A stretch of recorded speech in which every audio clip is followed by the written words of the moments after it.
Hello, this is a Plat 4 Winston VOD review, and the post on this one mentioned they wanted to go over using their bubbles for blocking heals and things like that, and also target priority.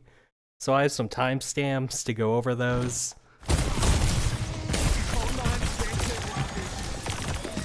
First one, we got this Hazard and Juno. And there is an opening to go in. We kind of blind jump and try and guide ourselves down like a guided missile. We just sort of miss that they're going after our team. It would have been so easy to just do what your adventure's doing and just walk and look. Because we saw Juno fly and speed ring, so this is just a free LM if we just look. So that's kind of the first step towards target priority, is just getting the information. Or if we go for Mercy, we can at least sort of guide ourselves in here and chase her. This is just gonna get really awkward.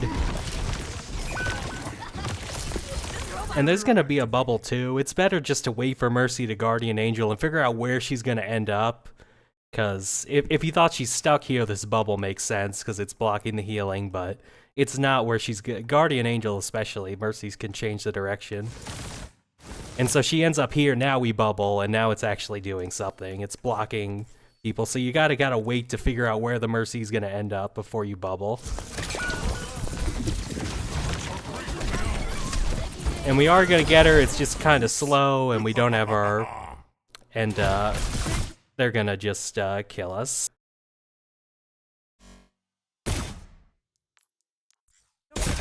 And I'm just showing this because, there's gonna be a time we go for Hazard later, and it's not gonna make sense. I'm just showing where it does make sense.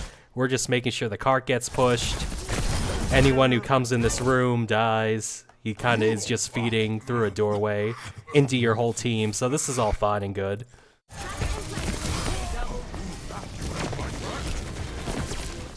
And then the next thing, we see our venture going in. No one is looking at you. So it is actually way safer than it looks to just jump the Sierra or the Juno. It's just because they're not looking at you. You'll get in full HP, so this is worth it. Get some stagger limbs. The fact that we don't do it, it's just those targets were open, because if there's ever people that aren't looking at you, that makes the jump a lot safer. So I think you could have gotten one there. Let's go to the next one.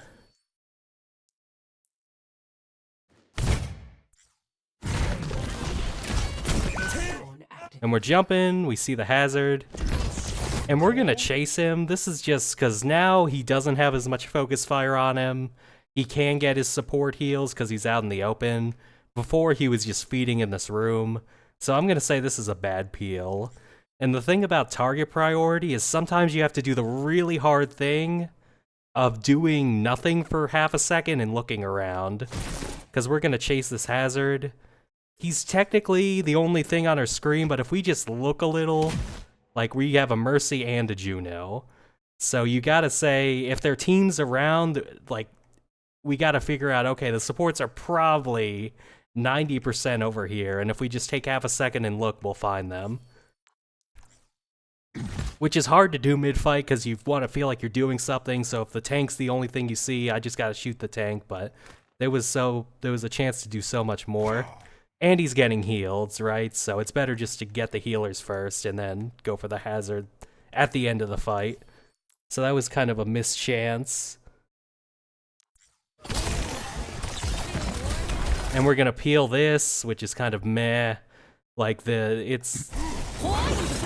see what you were doing, we just bubbled a little early, and it's just a lot of times going back to try and bubble your teammates and save them, it just doesn't work, because they're gonna end up not in your bubble, and you don't really have any control over that. And that Omram was probably dead to the Venture anyway, which is kind of like why it's better just to go backline and kill the people healing the aggressors. But we'll go to the next timestamp here.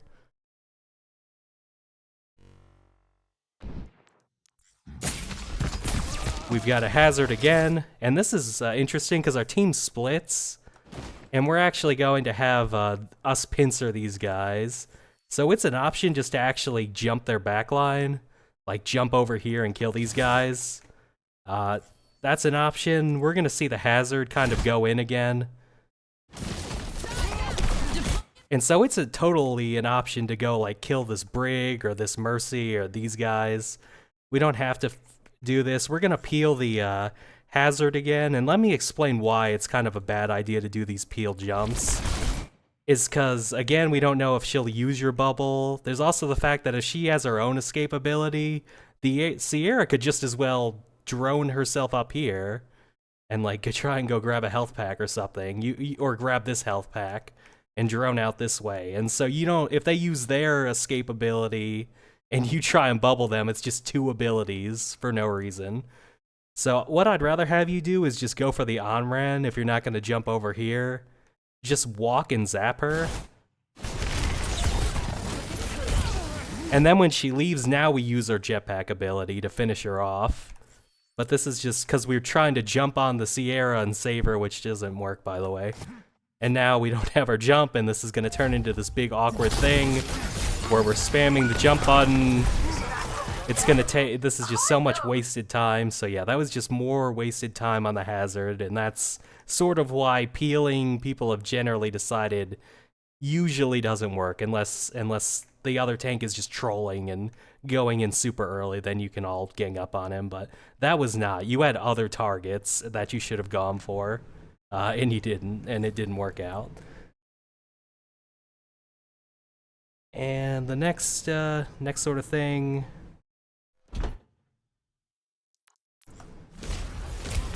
Hazard's coming in. We're gonna force a wall out of him, so this is a good time to go forward. We don't know what's over there, but you can just do something as simple as jumping to here will work. And then you just kind of zap down on these guys. Who you go for actually isn't as important as the fact that you're opening up the map. Like, you're making these guys turn. If they look at you, your team will shoot them. If they look at your team, then you can just send a second jump onto their back.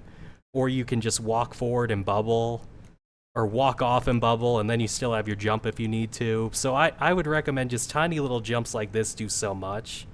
Because Hazard's not going to kill your backline without wall. Like, it would be suicide to try and go in against an Ana without wall. So, I mean, you just need to take a little bit of space here. Instead, we're just going to take more slashes to the face. Slash to the face. Yeah, Hazard's just milking this. I watched the whole game. There were a lot of times where he's just slashing you, and you're standing there.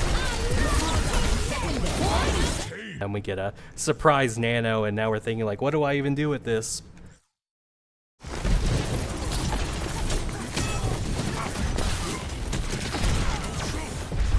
And I've kept going because it's gonna happen again. Like, we're gonna get slashed, and it's kind of scary, but you gotta think your supports are right here.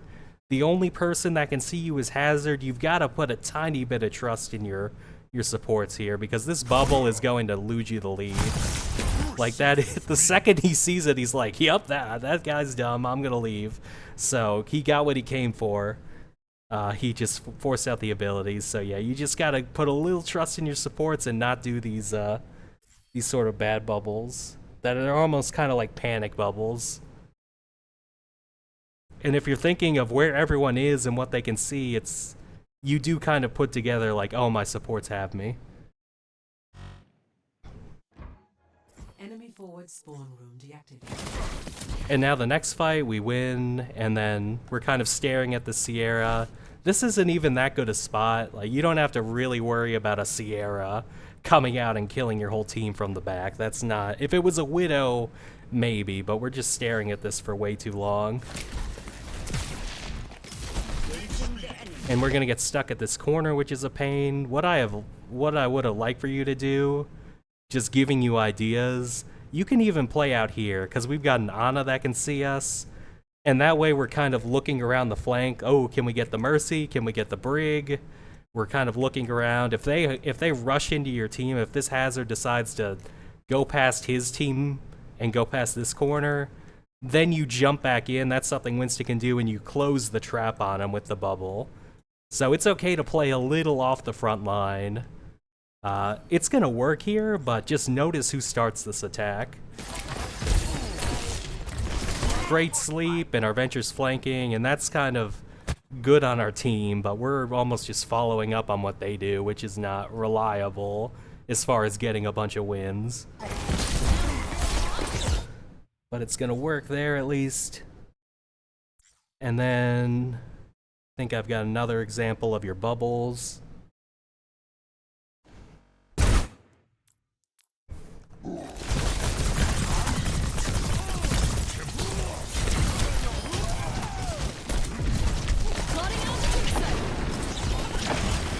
Okay, here it is. Yeah, so we kind of just jump.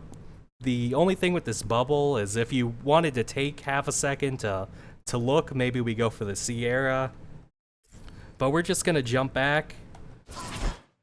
And the bubble, it falls straight down, obviously, so it doesn't follow you, and this is just a poor bubble. Like, if we're just a little more patient with this bubble, the bubble's splitting these two guys up. And actually blocking damage for you. It was just such an early... Oh, that's cool, but yeah, it's just not helping you at all, so a little too eager with the bubble. That's a mistake people do, is if they're in a rushed mood, like you were there where you just turn really fast, that sometimes people drop it too soon and then it's not cutting off the two people like it's supposed to. And then there were just, I think, two more.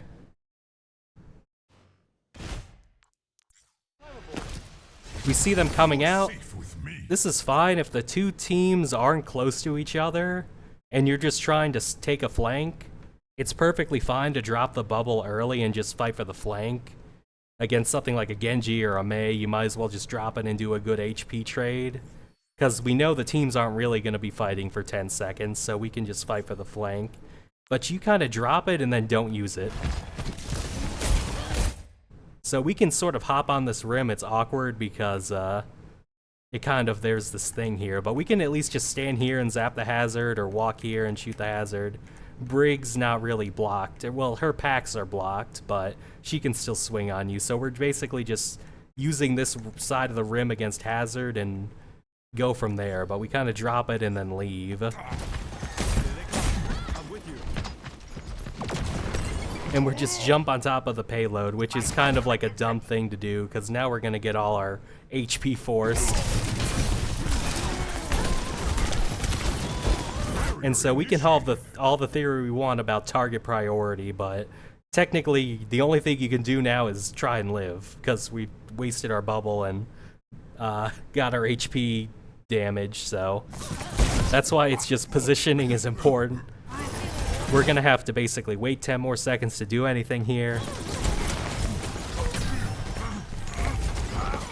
I saw you look up. That was probably you wanting to jump but realizing your bubble was 5 seconds away, so. But we do get a chance now to jump in. And if you could redo this jump, I guess I'll ask you how you would do it. Because I would jump deeper. You're trying to, like, actually cut off these two guys. So if you jump here, the Sierra is blocked, her damage is blocked. Or if you go for the Sierra, the healing packs can't get here. You're kind of jumping here in between these guys. And Brig, if she runs away, she'll probably want to go this way. So it helps to add some depth to the jump too. We're just gonna land in front of them and play like Reinhardt, Winston, and they're gonna leave, and we're just gonna kind of walk around like a confused guy for a few more seconds. And then we end up doing a bad peel. So yeah, I think you could have helped your Reaper kill these two guys, or at least gotten one, and then you go back and kill the Hazard and the Onren. Because this is another peel that basically does nothing. Like, it's really hard to save someone with your bubbles, so it's kind of like just it's a very niche thing. You should not be trying to do it 5 times a game where you try and save someone. So hopefully we got that point across, and then